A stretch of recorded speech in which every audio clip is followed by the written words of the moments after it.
Vous en avez marre de jeter votre argent à la mer à chaque sortie de pêche en achetant des plombs qui se perdent facilement? Aujourd'hui, je vais vous montrer une solution simple, gratuite et surtout très efficace pour réduire ces pertes et améliorer vos lancers.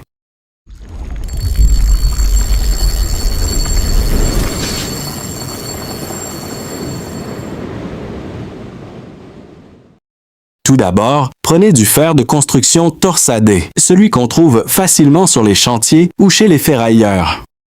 Ensuite, la longueur du morceau de fer dépend du poids que vous souhaitez obtenir. Plus le morceau est long, plus il sera lourd. Faites attention pendant la coupe et surtout pensez à bien limer les extrémités. Cette étape est très importante pour éviter que le fil de pêche ne s'abîme ou ne se coupe à cause du frottement lors du lancer. L'avantage principal de ce système, c'est la forme torsadée du fer. Elle permet de réduire considérablement le frottement avec le fil de pêche tout en empêchant le plomb de glisser.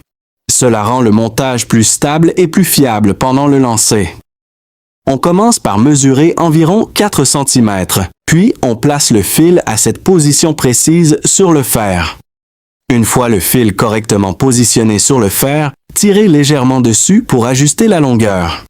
L'objectif ici est de garder suffisamment de fil pour travailler à l'aise, sans qu'il soit trop tendu ni trop lâche.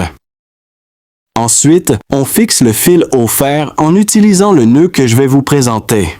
Toute la réussite de cette technique repose sur ce nœud, car il est à la fois très fiable, résistant et parfaitement adapté à ce type de montage. Maintenant, formez une boucle avec le fil, comme ceci. Assurez-vous que la boucle soit bien propre et bien définie. Ensuite, prenez l'extrémité du fil et commencez à l'enrouler autour de l'ensemble, c'est-à-dire autour du fil principal et du brin de la boucle en même temps. Réalisez environ 5 tours complets, en veillant à ce qu'il soit bien serré et bien aligné. Plus les enroulements sont propres, plus le nœud sera solide et fiable. Pendant que vous enroulez, gardez une bonne tension dans le fil pour éviter que les tours ne se chevauchent ou ne se desserrent. C'est un détail qui fait toute la différence entre un nœud moyen et un nœud professionnel. Ensuite, commencez à serrer progressivement l'ensemble. Ne tirez pas d'un coup sec, serrez doucement et régulièrement pour que le nœud se mette bien en place sans créer de faiblesse. Cette étape est importante car elle permet d'avoir un bon équilibre entre solidité et liberté de mouvement. Vous devez obtenir un nœud compact, propre et très solide, capable de résister aux lancers puissants et aux fortes tensions.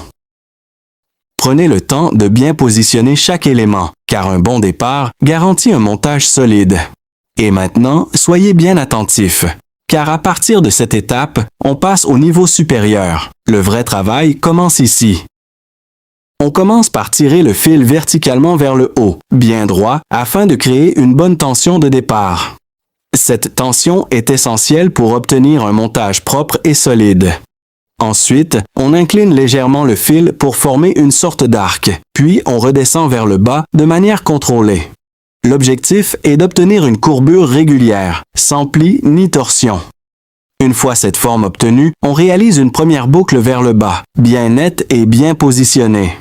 Cette boucle servira de base pour la suite du montage, donc il est important qu'elle soit propre et bien définie. Ensuite, on prend le fil et on commence à l'enrouler autour du fer, en partant du haut vers le bas. On effectue environ 5 tours, pas plus, en veillant à ce que chaque tour soit bien serré et aligné avec les autres.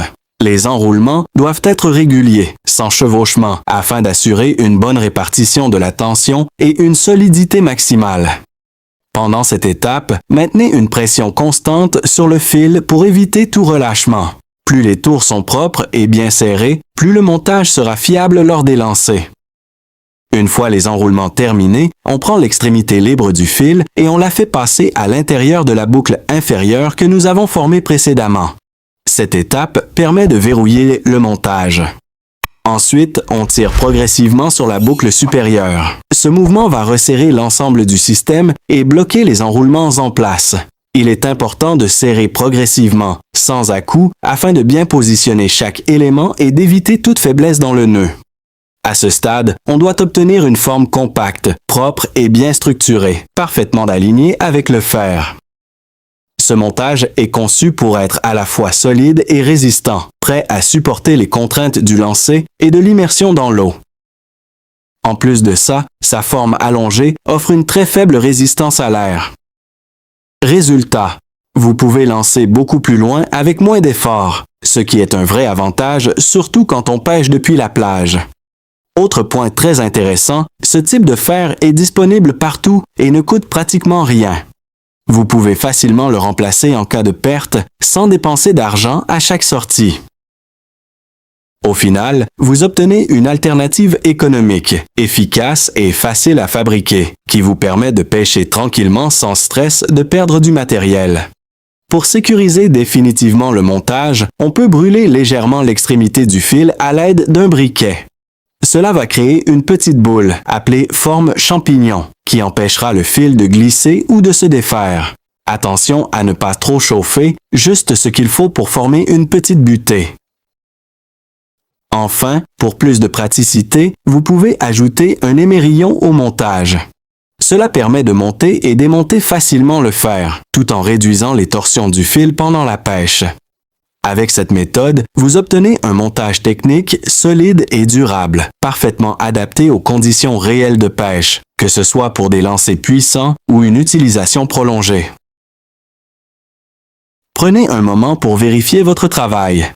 Assurez-vous que rien ne glisse et que tout est bien serré.